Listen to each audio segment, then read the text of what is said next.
వారు చెప్తుంటే ఎప్పుడు హైదరాబాద్ వచ్చిందో తెలియనంత కొన్ని రాజకీయ కీలకమైన మార్పులు జరిగిన సందర్భంలో జరిగిన సంఘటనలు అవి ఎవ్వరికీ తెలియదు. దేవేందర్ అన్న లాంటి వాళ్ళకు ఒకరిద్దరికే తెలుసు. అట్లాంటి విషయాలు చెప్తుంటే రాజకీయాలలో ఈ అనుభవాలు ఏదైనా కొనుక్కోవచ్చు, అనుభవాన్ని కొనుక్కోలేము. అనుభవం అన్నిటికంటే రిచెస్ట్ థింగ్.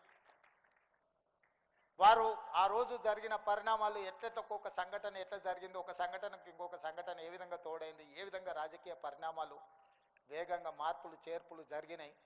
ఎన్టీ రామారావు గారికి ముందుకు వెళ్ళాలంటే ఆ గంభీరమైన పర్సనాలిటీ ముందు నాకు భయం. రేవంత్ ఆయన ఎదురుగా పోయి నిలబడాలంటే కూడా ఆ రోజు ధైర్యం లేకుండే. కానీ ఆ రోజు సంఘటనలు వేగంగా జరిగినాయి అని కొన్ని వారి అనుభవాలు చెప్పినప్పుడు ఇట్లాంటి అనుభవాలు భవిష్యత్ తరాలకు తెలియాల్సిన అవసరం ఉన్నది. ఈరోజు వారు పుస్తకం రాయడం, ఈ పుస్తకం కార్యక్రమంలో మేమందరం రావడం, ఈరోజు తెలంగాణ సమాజంలో ఒకనాడు పివి నరసింహారావు గారు, మరి చెన్నారెడ్డి గారు లాంటి రాజకీయ ఉద్దండులు ఉన్నారు. ఆ తర్వాతి తరంలో పెద్దలు జైపాల్ రెడ్డి గారు, దేవేందర్ గౌడ్ గారు లాంటి వాళ్ళు ఉన్నారు. వాళ్ళు క్రియాశీలక రాజకీయాలలో లేకపోవడం తెలంగాణకే తీరని నష్టం. జైపాల్ రెడ్డి గారు మన మధ్య లేకపోవడం, దేవేందర్ గౌడ్ గారు క్రియాశీలక రాజకీయాలు లేకపోవడం వల్ల తెలంగాణలో ఒక గౌరవప్రదమైన రాజకీయ వాతావరణం లేకుండా పోయింది. వారు ఏదన్నా మేము ఇప్పుడున్న కాంపిటీషన్లో మేము ఏదైనా మాట్లాడితే ఏందమ్మా అంత మాట నువ్వు అని అడిగేటోడు దేవేందర్ గౌడ్ గారు. అంటే అన్న మీరంతా వన్డే మ్యాచ్లు ఆడారు, మేము 2020 ఆడుతున్నాము.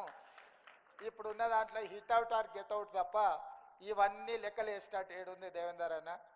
పాతకాలంలో టెస్ట్ మ్యాచ్లాగా ఆడిర్రు జైపాల్ రెడ్డి గారు, పివి నరసింహారావు గారు, మరి చెన్నారెడ్డి గారు. ఆ తర్వాతి తరం మీరు వన్డేలు ఆడినరు అన్న, ఇప్పుడు మేము 2020 ఆడుతున్నాము.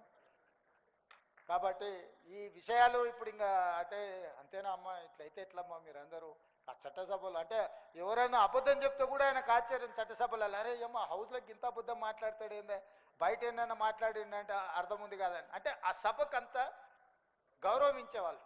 వారి ఉపన్యాసం పాతది మీరు ఎప్పుడైనా వినండి, సెటైర్ ఉంటుంది, సర్కాజం ఉంటుంది, హ్యూమర్ ఉంటుంది, కంటెంట్ ఉంటుంది.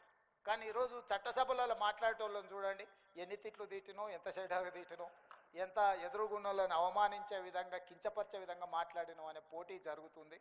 ఇది తెలంగాణ సమాజానికి మంచిది కాదు. మీరు అనుకోవచ్చు అన్న బాగానే చెప్తున్నాను కానీ మరి నీ సంగతి ఏందని. నేను మీ అందరికి చేసే విజ్ఞప్తి ఏంటంటే ఆటనే అట్లున్నది, అట్లా ఆడకపోతే నేను అవుట్ అవ్వాల్సి వస్తుంది.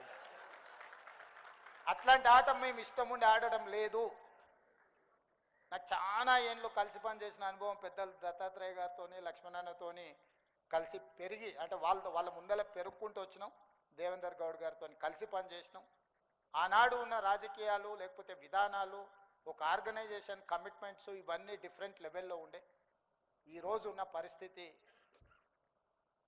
ఇట్లా తయారయ్యింది. కాకపోతే నేను ఈ కాంపిటీషన్లో ఉండాలనుకుంటున్నా, గెలవాలనుకుంటున్నా. కాబట్టి కొన్ని నాకు ఇష్టం లేకపోయినా కష్టంగా అనిపించింది. ఎందుకంటే నా పాత 2009 నుంచి 14 అసెంబ్లీలో స్పీచెస్ చూడండి. మొట్టమొదటి బడ్జెట్ రాజశేఖర రెడ్డి గారు ప్రవేశపెట్టినప్పుడు చంద్రబాబు నాయుడు గారి తర్వాత నేనే ఇనిషియేట్ చేసిన బడ్జెట్ డిస్కషన్ని.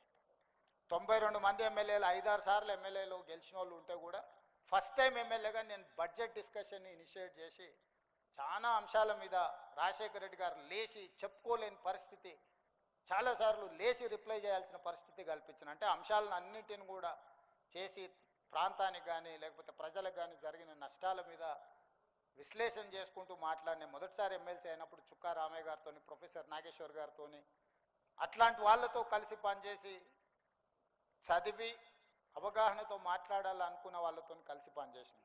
పోను పోను పోను పోను అది ఎట్లా తయారైంది అని అంటే ఇప్పుడు ఉన్నట్టుగా తయారైంది. ఇప్పుడు ఎట్లుంది అనేది నాకంటే మీకు అందరికీ ఎక్కువ తెలుసు.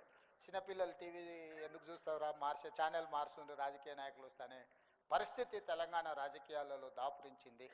ఇది ఎక్కడో ఒక దగ్గర మార్పుకు మనం పునాది వెయ్యాలి. ఎక్కడో ఒక దగ్గర అలాంటి వాళ్ళను ఎక్కడో ఒక దగ్గర నిలువరించడానికి ప్రయత్నం చేయాలి. ఏది ఏమైనా తెలంగాణలో విలువలతో కూడుకున్న ప్రజా సమస్యల మీద పోరాటం చేసే నాయకత్వాలు ముందుకు రావాలి. ఎంత పెట్టుబడి పెట్టినాం, ఎంత లాభం వచ్చిందనే లెక్కలు తగ్గాలని కోరుకుంటూ దేవేందర్ గౌడ్ గారు రాసిన పుస్తకాన్ని ఆవిష్కరించే అవకాశం కలిగినందుకు నాకు చాలా ఆనందంగా ఉంది. ఇది ఒక గౌరవము. చాలా పుస్తకాలు ఏవో ఆవిష్కరిస్తుంటాం, అవన్నీ మనకు మనస్ఫూర్తి, మనకు మనసాక్షిగా ఒక మంచి కార్యక్రమాన్ని పాల్గొనమని అనిపించవచ్చు, అనిపించకపోవచ్చు. కానీ దేవేందర్ గౌడ్ గారు రచించిన ఈ విజయ తెలంగాణ పుస్తకాన్ని ఆవిష్కరించడాన్ని నేను ఒక గౌరవంగా భావిస్తూ మీ అందరి దగ్గర సెలవు తీసుకుంటున్నా. ధన్యవాదాలు మిత్రులారా.